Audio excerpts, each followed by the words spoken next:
Alors, j'accueille à présent, et je vais laisser la parole sans plus attendre à Marc Barra. Marc Barra, vous êtes chargé de mission économie et biodiversité chez Nature Paris.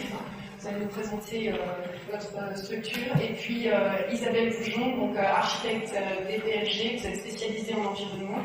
Et vous êtes aussi paysagiste, on l'avait dit.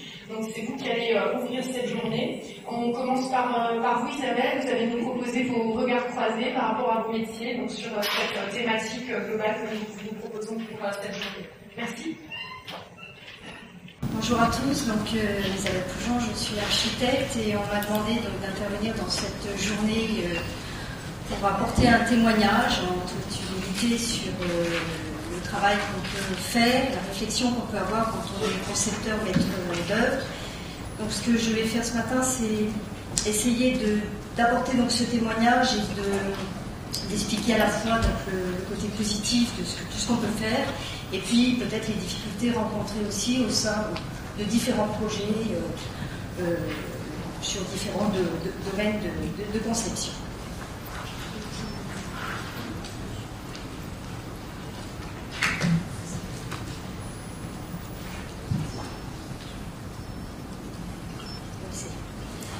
On m'avait demandé un petit peu de voir s'il y avait un enjeu au niveau de l'architecture et s'il y avait un enjeu collectif pour nous. Donc j'ai réfléchi un petit peu à ce qui pouvait être mis en place dans l'avenir, dans le présent, et puis ce qu'on pourrait faire demain. Pour moi, il y a une grande idée déjà, c'est tout le travail qu'on peut faire sur l'économie de l'espace, par rapport à l'étalement urbain, par rapport au pôle d'activité. Il y a aussi également une idée assez forte qui est sur le partage des ressources, qui devient indispensable maintenant pour tous. L'économie des dépenses, c'est une demande très très forte de nos maîtres d'ouvrage. Comment on peut économiser le coût de bâtiment, donc ce qui est une réflexion aussi qui est extrêmement liée au choix de matériaux qu'on peut mettre en place par rapport à l'économie et l'industrie existante. Les charges dans le bâtiment, les charges pour les locataires, les charges pour les occupants, les charges d'avenir, les charges de maintenance. Et puis la responsabilité par l'information, c'est-à-dire d'expliquer un petit peu ce qui peut être mis en place pour avoir une démarche qui soit globale. Pour moi aussi, c'est également une réflexion qui doit être collective. Collective sur le partage donc, de notre espace libre, collective sur l'idée de l'activité qui est liée au bâtiment, et puis par rapport au mode de transport.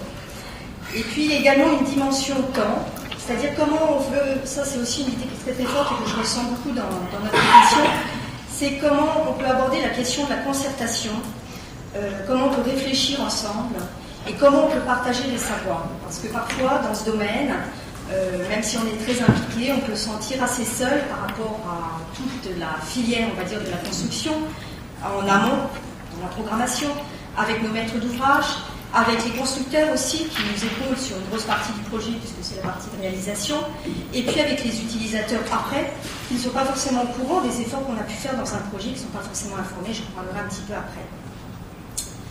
Alors, qu'est-ce qu'on a fait jusqu'à maintenant? C'est vrai qu'on va être positif, c'est vrai que depuis les années 50, il y a quand même eu une grosse amélioration de la qualité de vie dans la construction et dans l'espace. Bon, cette amélioration, elle est faite en termes sanitaires, elle est faite en termes on va dire, d'accessibilité, elle est faite en termes de qualité de vie intérieure. Il y a eu aussi une grosse question fondamentale dont on parle dans beaucoup de conférences, c'est toute la problématique de l'étalement urbain. Il y a une désertification de l'espace rural, donc maintenant il y a aussi un souhait de revenir un petit peu plus à la campagne, mais bon, on s'étale de plus en plus. Et puis, quelque chose de très très fort qui s'est passé, c'est tout le renforcement de la réglementation, à la fois sociétale, à la fois avec les accessibilités, handicapés entre autres, sur l'accès à certaines catégories sociales. Il y a une réglementation très forte technique, qui parfois est également en contradiction aujourd'hui avec ce qu'on pourrait faire sur tous les matériaux alternatifs, biosourcés, avec les bureaux de contrôle qui donc, peuvent être un support, mais aussi avec qui il faut travailler et réfléchir pour trouver des solutions innovantes et apporter d'autres propositions. Il y a la réglementation énergétique, donc, qui a fait aussi un boom, on va dire, en termes de contraintes, entre le choc pétrolier des années 70 et la RT 2012 et bientôt la 20. Voilà, donc c'est un travail d'évolution qui est assez complexe à gérer dans sa totalité. Et puis, qu'est-ce qu'on peut faire pour demain? Construire demain, c'est partager beaucoup plus l'espace collectif, même au niveau de la parcelle. Je parlerai tout à l'heure un petit peu de ce lien au territoire, qui fait aussi partie de ma réflexion personnelle. C'est de partager l'espace de construction entre des modes d'activité différentes, mélanger le logement, mélanger l'activité, mélanger le commerce, revenir à la proximité pour être en lien aussi avec les modes de transport et diminuer les transports. C'est donc cet fort impact de l'intégration de la zone naturelle dans la parcelle, sur le jardin partagé. Il y a cette grande question de la sobriété des ressources, et je insisterai pour dire que sobriété ne veut pas dire diminution de la qualité du bâti, parce que ça c'est aussi une réflexion importante qu'on peut avoir. On peut être sobre en ressources, mais il faut continuer à avoir une qualité de projet et faire évoluer un projet dans un esprit de contemporain, moderne, et pas revenir en arrière forcément sur des valeurs de construction traditionnelle.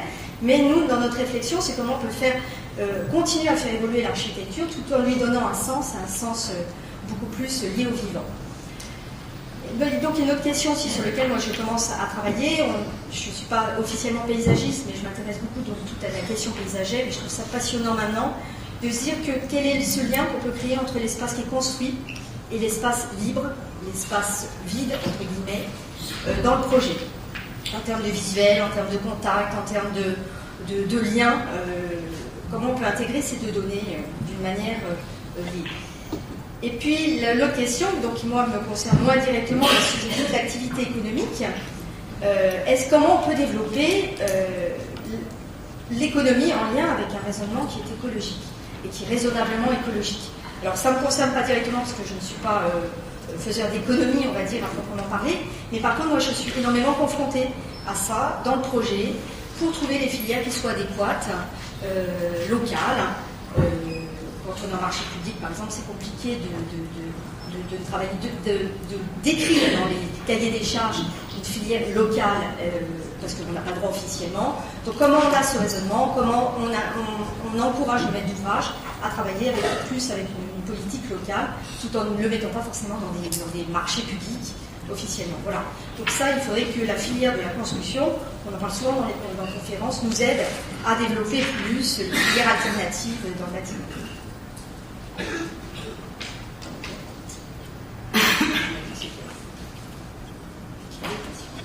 Je vais aller très court sur l'histoire humaine parce que ce qui est important, c'est qu'on voit qu'il y a une désertification du territoire, des zones rurales, qu'on se densifie, qu'on va de plus en plus vers les zones urbaines, et qu'il y a un avenir qui pourrait nous amener à être de plus en plus dans la zone urbaine en 2050. Donc ça, 80% de la population française, c'est un mot qui peut faire réfléchir aussi comment on fait évoluer ça, est-ce qu'on retourne la situation, comment du coup on va créer la zone urbaine pour la rendre viable et la rendre plus humaine et plus sociale et plus vivante. Donc cet étalement urbain, il y a un petit schéma qu'on retrouve assez souvent qui montre qu'en fin de compte, plus on monte en hauteur et plus on diminue l'emprise au sol. On n'est pas obligé de faire que des tours non plus, c'est pas l'objectif. Ce qui est intéressant, c'est qu'il faut de l'alternative en fonction des zones dans lesquelles on construit. Il faut toujours, c'est toujours une discussion. Enfin, il n'y a pas quelque chose à faire en particulier, mais il y a certains cas de figure qui vont peut-être amener à densifier un peu plus. Et nous, à nous amener une réflexion, et on commence à y arriver, parce que c'était pas évident non plus, à revenir sur le collectif groupé, petit habitat groupé, plutôt que de faire de la maison individuelle parsemée, plutôt que de faire même du logement complètement collectif, on va dire, on revient à cette notion d'habitat groupé. Aussi, lien extérieur-intérieur, petit gabarit, mais groupé pour densifier, pour éviter d'avoir trop d'emprise prise au sol. Alors, moi j'ai travaillé, et je pense que c'est aussi assez important, et j'en glisserai un mot à la fin avec la région Île-de-France, sur l'importance de lier non pas l'acte de construire, même pour un architecte à qui on donne une parcelle, uniquement sur la parcelle, sur le site, mais aussi de bien rester dans un esprit de territoire. C'est-à-dire de lier le bâtiment au territoire dans lequel il s'entoure, et en particulier en prenant en compte la biodiversité. Alors ça peut être le concepteur, mais ça peut être aussi un très gros travail en phase de programme pour le maître d'ouvrage. C'est-à-dire bien prendre en compte tout ce qui se fait au niveau du territoire pour arriver après à la parcelle. Le rôle de l'architecte dans tout ça, lorsqu'on se pose une question, pour moi j'ai retiré 3 thèmes. Concevoir et réaliser des projets pour les vivants. Alors les vivants, c'est à la fois les humains, c'est aussi les animaux, c'est aussi la faune et la flore sur la parcelle. Donc bien cette idée de rester en lien avec notre territoire, avec l'idée, le clin d'œil sur les trames vertes, sur les trames bleues qui ont été mis en place donc par les régions, par les départements, au niveau national, je pense qu'on parlera sûrement un petit peu tout à l'heure. Bien prendre en compte la prise de site urbaine et naturelle, c'est-à-dire pas rester au niveau de ma parcelle, mais voir ce qui se passe autour de la parcelle, voir quel est le lien social qui est créé, voir quels sont sur la parcelle les liens qu'il faut mettre en place pour circuler, pour ne pas fermer la parcelle, mais peut-être pour créer des cœurs d'îlots qui sont aussi accessibles aux citoyens, ceux qui sont en dehors des occupants, enfin ceux qui ne sont pas forcément les usagers du bâtiment. Quelle est la place au mode de déplacement qui a été mis en place dans le projet? Qu'est-ce qu'on propose comme alternative? La santé des occupants, le choix des matériaux qu'on va mettre en œuvre. Santé, on en parle de plus en plus avec tous les problèmes de coffre, de composition de matériaux, de la qualité de l'air et de la ventilation. Le confort des usages, en bien ayant des locaux qui soient adéquats aux fonctions du bâtiment. Ça peut être l'éclairage naturel, ça peut être la disposition donc, des locaux, c'est la vue vers l'extérieur. Voilà. Donc la deuxième idée, c'est évoluer pour les modes de vie.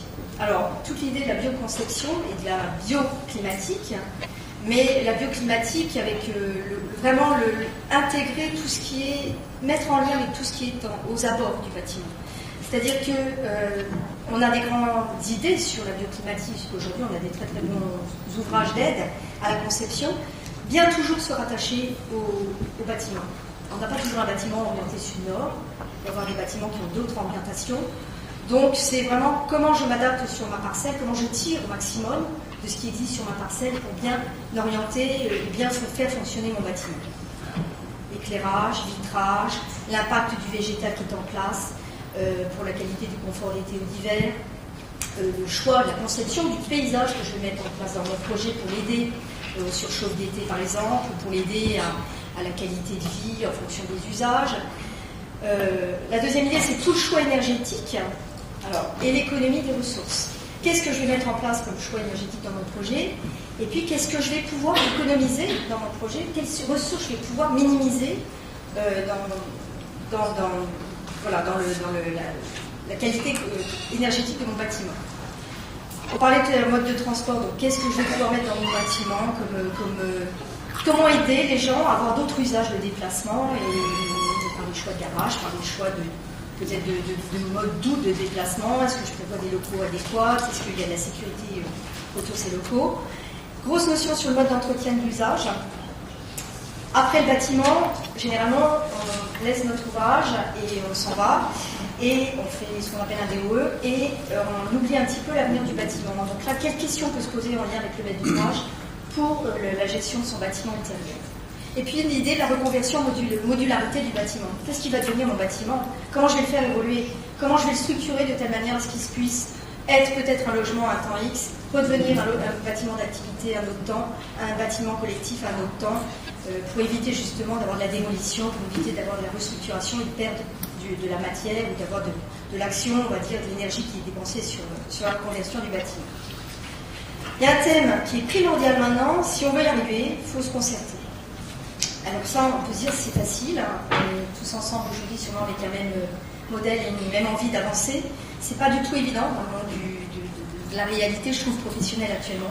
Comment on concerte avec nos maîtres d'ouvrage, avec les politiques locaux, avec les usagers, qu'on rend partie prenante du choix du projet. Donc informer, accompagner jusqu'au bout, avoir cette énergie pour ne pas laisser tomber le projet quand il est fini, mais aller plus loin et puis voir comment il va vivre et comment il va évoluer. Mettre en place des expertises en amont, des assistances AMO, des écologues qui nous aident aussi à définir un petit peu quelle est la nature d'un site, parce qu'on ne connaît pas tout. Quelle étude hydraulique on va pouvoir faire par rapport à la nature d'un sol, par rapport à voilà. Ça peut avoir énormément d'impact, surtout en programmation, sur la manière dont on va concevoir le projet.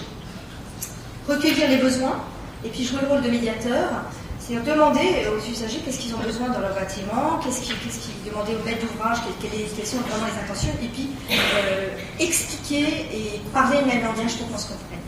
Et un autre thème, c'est la prise de temps. C'est la prise de temps, on demande d'aller toujours de plus en plus vite, dans la conception et la réalisation, mais pour trouver des solutions novatrices, pour comprendre les attentes, pour trouver des nouveaux systèmes constructifs, pour trouver les constructeurs qui peuvent nous épauler dans les nouveaux choix. Ça prend beaucoup de temps et je pense que ça, il faudrait que ça rentre vraiment en compte pour faire évoluer la qualité dans l'architecture. Alors il y a une notion donc à l'échelle du site, pas s'arrêter donc au site uniquement et bien prendre en compte tout ce qui se passe autour, donc la richesse de la biodiversité et du vivant. C'est pour ça que je disais qu'il faut des expertises, parfois il faut nous aider à comprendre quel est l'intérêt du site. Quel est l'intérêt de l'essence qui est sur place, l'essence arbustive par exemple, ou l'arbre qui est en place, est-ce que je le garde, est-ce qu'il a un intérêt, est-ce qu'il est sain.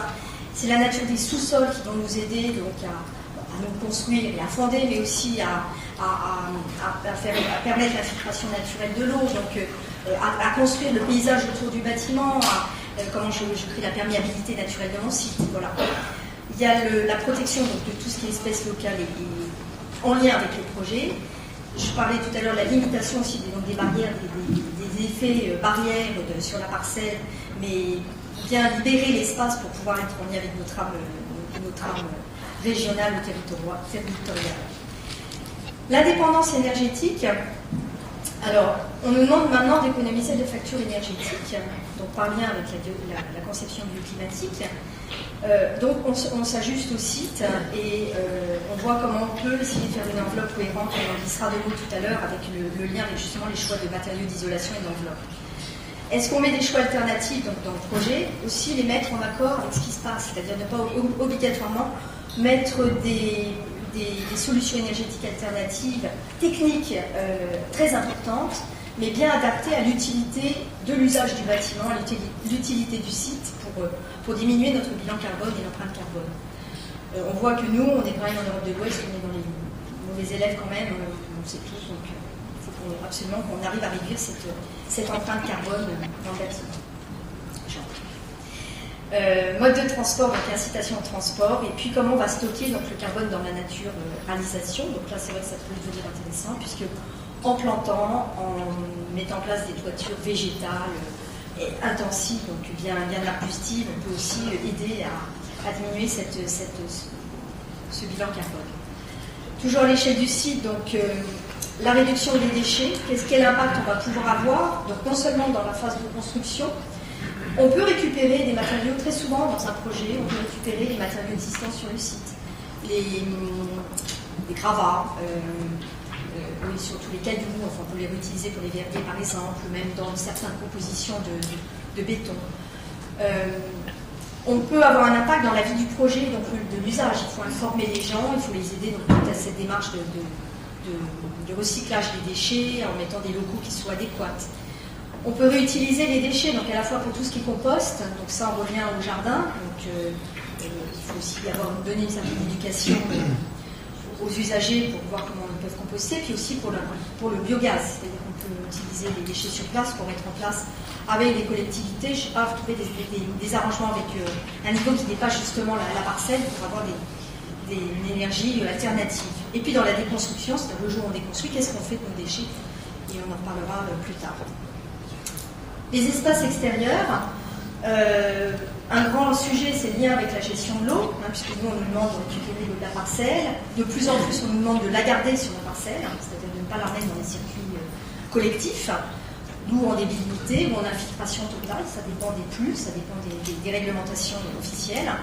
Qu'est-ce qu'on fait pour ça? Eh bien, on conçoit, donc, déjà, on perméabilise au maximum les sols, donc le lien à tout ce qui est aire de stationnement. On essaye donc de travailler donc, sur la conception, alors c'est là où ça devient très intéressant, c'est de travailler la conception de l'écoulement, la rétention des eaux de ruissellement et de la liée au paysage, par tout le biais des techniques de bassin de nous, d'espaces naturels qui du coup vont devenir du paysage et tout en étant une utilité technique. Et puis on va travailler sur la diversification de toutes les strates végétales, en respectant bien sûr la biodiversité locale, en essayant de voir justement si on a une aide en annexe, en amont sur le bilan un petit peu de la diversité sur site, c'est de voir un petit peu qu'est-ce qu'on peut faire, qu'est-ce qu'on peut planter pour rester dans cette logique-là et l'accompagner et l'enrichir, et puis travailler sur une qualité paysagère. Alors c'est vrai qu'on en parle beaucoup, Mais quand on arrive sur un projet, paysage, c'est à la fin du projet, il n'y a plus de sous, et on se retrouve très facilement avec un engazonnement ou avec un arbre planté. Enrichir le paysage, garder, moi qui ai cette casquette de paysagiste sur certains projets avec des confrères de MOE, je redécouvre maintenant une nouvelle difficulté qui consiste à pouvoir aller jusqu'au bout du projet, parce que le paysage il arrive, on va dire, les 2 derniers mois, après toutes les difficultés de la conception, comment on garde une qualité, comment on garde la quantité et la qualité paysagère dans le projet par rapport à ce qu'on a décidé. Et c'est pas tellement évident. Voilà. Après, il y a un autre thème qui se développe, c'est toute la gestion des eaux grises. Donc avec on retraite nos eaux usées sur le terrain, bien entendu s'il y a de la place, dans le cadre de la phytoépuration. Puis on peut également maintenant, c'est donc un nouveau sujet, c'est de réutiliser aussi l'énergie grise, la retransformer, réutiliser sa chaleur pour la transformer en énergie. C'est-à-dire qu'on fait un double circuit, les eaux de douche, de lave-vaisselle, de lavabo sont réutilisées pour chauffer les logements par exemple. Bon, sur le bâtiment, donc, il y a plusieurs idées. Il y a les ressources locales privilégiées. Alors ça, c'est un grand thème. Elles n'existent pas. Alors, si elles existent, c'est très très bien. Donc, comme je disais tout à l'heure, dans les marchés publics, on ne peut pas officiellement décider qu'on va marcher avec une filière uniquement locale. Donc, il faut ouvrir le débat. Il faut essayer d'avoir un raisonnement pour chaque produit qui est mis en place dans le projet, avec l'entreprise ou dans les cahiers des charges, les CCTP, d'avoir cette vérification de la filière contrôlée. Donc, on ne peut pas l'imposer, on ne peut pas dire, moi je veux absolument que mon produit soit fabriqué à moins de 10 km. Jusqu'à maintenant, je n'ai pas réussi à le faire dans les cahiers des charges. Par contre, une vérification. Entre le choix, une entreprise qui propose deux matériaux, se dire, tiens, bien repenser à lui demander, mais où on produit, d'où ça vient, et vérifier ça. Pour le bois, c'est assez facile maintenant, puisqu'on a une certification, PEFC ou FSC, qui nous permet quand même d'avoir un contrôle de la traçabilité. Et puis c'est rentré dans les mœurs. Quand on en parlait il y a 7-8 ans, c'était un sujet délicat. On se rend compte que maintenant, j'ai presque plus besoin de le demander officiellement. Très souvent, la fiche est annexée et la provenance est contrôlée. Donc c'est déjà on voit qu'il y a une évolution qui est assez sérieuse dans ce domaine-là. Les fabricants s'y sont mis officiellement, un peu comme pour les peintures d'ailleurs, les composés organiques volatiles, toutes les compositions, maintenant qu'il y a une réglementation en place, sont quand même devenues assez régulières. Donc les matériaux économes en ressources, donc faire tout un travail sur l'analyse de cycle de vie du matériau qui est mis en œuvre, en partant de sa fabrication, son transport, en arrivant sur sa construction et après dans la démolition. Ça c'est aussi une question qui est très compliquée. On revient sur la notion de coût global aussi de l'opération, c'est pas très simple forcément. Et puis les matériaux biosourcés. Donc ça c'est aussi un autre thème, donc on parle de plus en plus, c'est vrai qu'il y a un débat qui s'ouvre là-dessus, avec comment réduire nos dépenses aux énergies fossiles, comment utiliser des matériaux agromatériaux plutôt d'origine contrôlée ou gérée écologiquement, et puis en même temps de se dire, je ne vais pas faire toute mon architecture comment je vais concilier une architecture qui est naturelle, vivante, à une évolution du bâti, et à continuer, comme je disais tout à l'heure, à moderniser l'architecture. Moi je trouve que c'est un gros débat de fond.